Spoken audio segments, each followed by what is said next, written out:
গরুর দুধের চেয়ে 4 গুণ বেশি দাম গরুর মূত্র।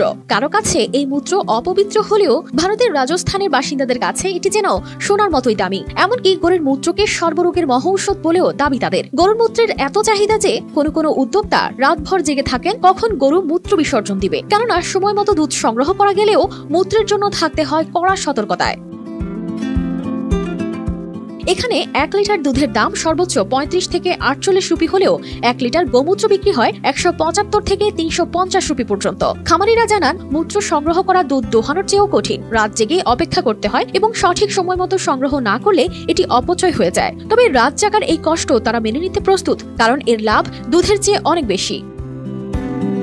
থারপারকার জাতের গরুর মূত্রের চাহিদা সবচেয়ে বেশি। এর পেছনে কারণও রয়েছে। কৃষি বিজ্ঞানীরা বলছেন, গোমূত্রে এমন কিছু রাসায়নিক উপাদান রয়েছে যা জৈব চাষে অত্যন্ত কার্যকর। এতে ইউরিয়া, হরমোন এবং এনজাইম সহ মোট 15 রকমের উপকারী উপাদান থাকে। গোমূত্রের সঙ্গে গোবর ও গুড় মিশিয়ে তৈরি করা জৈব সার চাষিদের জন্য আশীর্বাদ স্বরূপ।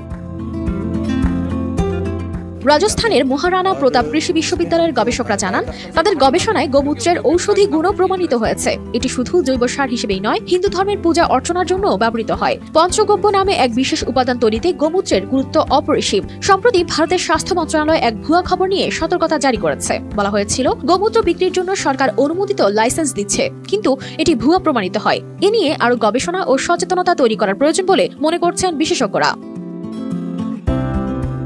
তবে এত কিছুর পরও রাজস্থানের খামারিরা আশাবাদী, কেননা নতুন আয়ের এই উৎস বদলে দিতে পারে তাদের জীবনযাত্রা।